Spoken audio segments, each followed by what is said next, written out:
Hello everyone, welcome to GS Prep, your one-stop solution for GS for all the UPPSC related examinations. Today is your lecture 4 of the Mains Mania and lecture 3 of the Essay. तो इसके पहले आपने mains mania के lectures देखे हैं और अगर नहीं देखे हैं आपने तो डिस्क्रिप्शन बॉक्स में उसका लिंक रहेगा, आप जाके उसको देखिए। सो ये आपका एस्से पार्ट 3 रहने वाला है। इसके पहले आपने इंट्रोडक्शन और एस्से कैसे लिखा जाए उसके बारे में बात करी गई है। आज के लेक्चर में हम बात करेंगे how to write the mains, जो उसका मेन बॉडी है उसको कैसे लिखा जाए in effective way. So let us start our lecture. So today's lecture is about how to write the body of the essay। ठीक, इसके पहले आपने इंट्रो समझ लिया। Now we will move to body and the upcoming lectures will be of the conclusion and also we will discuss their PYQs of the examinations। okay, इसके बारे में बात करेंगे। सबसे पहले आज हम देखेंगे body of the essay. See, with a good introduction, you have captured the interest of the reader. Okay. Continuing from there, we must now develop the essay in the main body, in which क्या करेंगे हम उसमें अपने body में, in which we explain, interpret, describe और argue the topic at hand। जो भी हमें topic अब मिला है, after an effective introduction with any quote, with any story, ये आपने देखा ही था, with any quote, story, okay, any anecdotes, हमने अपना इंट्रो दिया। Now when we move to our body, उसमें हम क्या करेंगे, जो भी टॉपिक दिया गया है उसको हम एक्सप्लेन करेंगे, उसको हम टुकड़ों में बांट के एक्सप्लेन करेंगे। ठीक है। टू इंटरप्रेट मींस उसके pros cons, future aspects, historical background सारी उसमें हम चर्चा करेंगे। Argue as well. ओके, ठीक है। Such elaborate narration requires a neat order and proper structure, that is very very important. Okay, अगर आप ये मैं आपसे कहूं कि if you start the body, आप बॉडी लिखना स्टार्ट कर रहे हैं, अब ये नहीं है कि टॉपिक के आप फ्यूचर एस्पेक्ट्स को आपने पहले बता दिया in the first order and then now आप जब कंक्लूड कर रहे हैं body, then you are giving its historical perspective. नहीं, ये गलत है। So what is the proper order? Proper order should be like this. You give that the historical background, आप बताइए उस टॉपिक का। ओके, हिस्टोरिकल बैकग्राउंड बताइए, then move towards the current aspects of it, अभी आज का हाल में उसका क्या स्थिति है, and then the future records। okay, the future records that, इस कारण से आपका इस वे में आपका जो एस्से रहेगा एक neat order and proper structure में रहेगा। Now see the moreover the essay must also have a smooth flow. वो जो मैं बात कर रहा था, from one paragraph to the next, मतलब पैरा 1 में अगर आपने कोई बात कही है, okay, then it should coherent with the para 2 as well. ठीक है, यहाँ पे आपने कुछ बताया, यहाँ पे कुछ बताया, तो ये आपके इफेक्टिव एस्से में ये बहुत बड़ा रोड़ा है। So your paragraph 1 and the other paragraph should be in a coherent manner. The flow should be in a coherent way. Now और इसका आगे कैसे क्या करना है, आगे हम अपने सब्सिक्वेंट चैप्टर्स में, लेक्चर्स में आपको हम बिल्कुल यहाँ पे एग्जाम्पल सहित बताएंगे। इन this lecture what we are going to do, we will now move to the main body। okay, so let us start the structure। सबसे पहले हम स्ट्रक्चर में ध्यान देते हैं। in this method you develop the main body in a way that captures the evolution of the subject from its origin, वही मैंने जो आपको हिस्टोरिकल बैकग्राउंड बताया था, from its origins to its current status, वही बात, and then to the future roadmap। और ये मेथड कहाँ पे, किस प्रश्न, कैसे प्रश्नों में ये ज्यादा इफेक्टिव है, लेट अस नो। ये आपका व्हेन, जैसे ये अगर आपका एक क्वेश्चन आ गया कि what are disputes between states in federal India, अगर आपका ये टॉपिक है और अगर ये टॉपिक है the global order, political and economic, इन तरह के टॉपिक्स में, इस तरह के टॉपिक्स में आपको historical background, it's current nature, okay, it's current nature and the future records, ये हमको बताना पड़ेगा, बिल्कुल बताना पड़ेगा। Okay, for example let us see, अगर आप हमारा अगर एक हमारा टॉपिक है the global order, political and economic, ये टॉपिक है, तो उस पर हम कैसे मेन बॉडी में हम क्या लिखेंगे। So we will begin our main body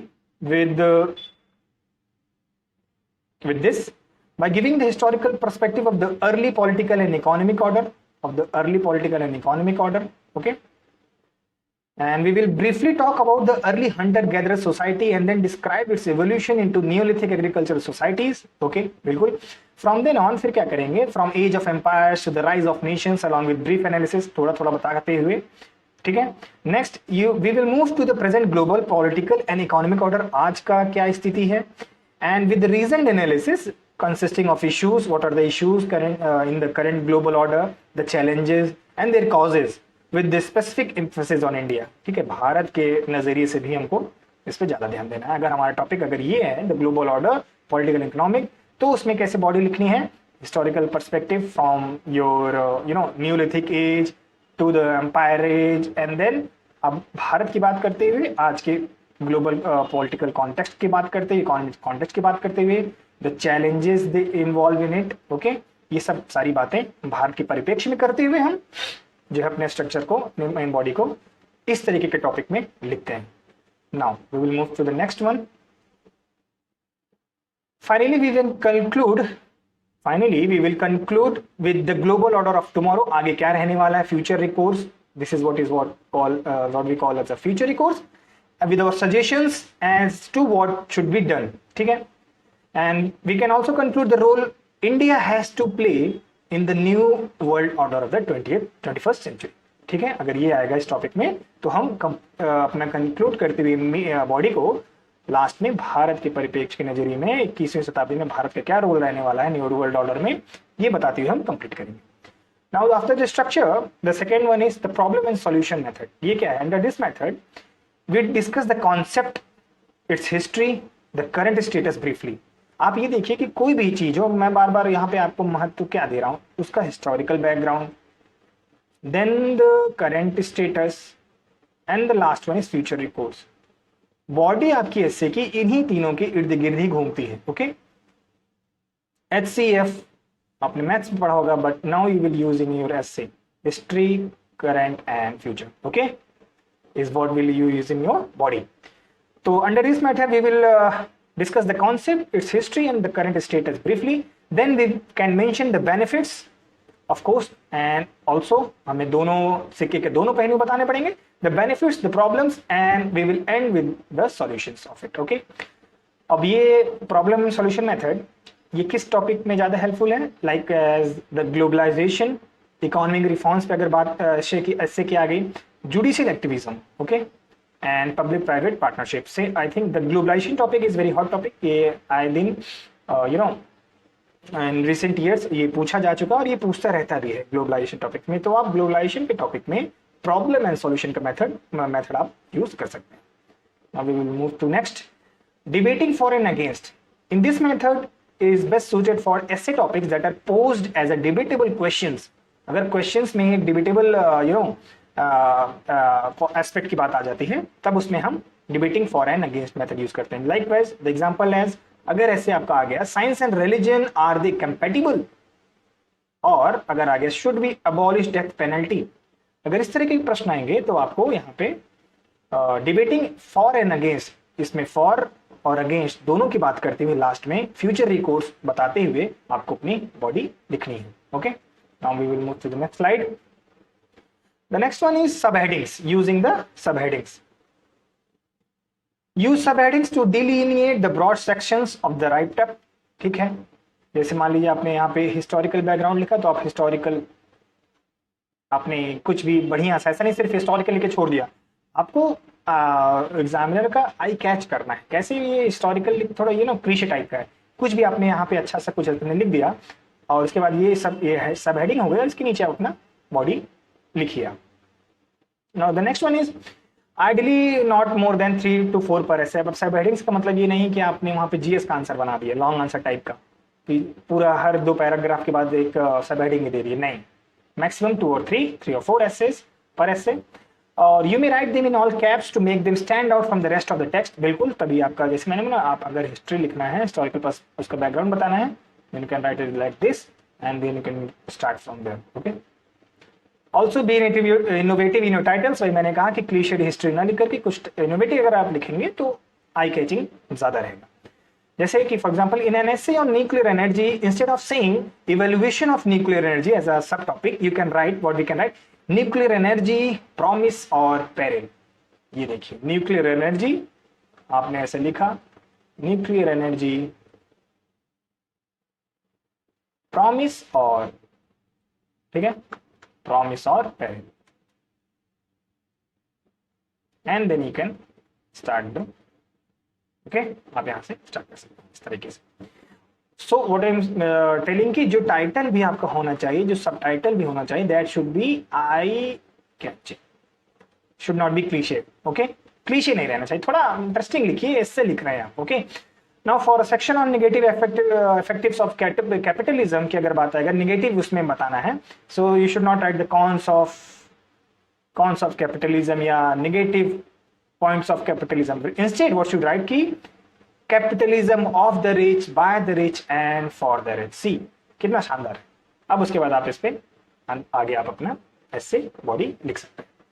now moving to the next slide, so diagrams. So the now last part in this body of the essay is the diagrams. You can use the diagrams as well because essay is a literary device to explore your writing skills. शुरू से मैं आपको कह रहा हूं, this is not a GS answer.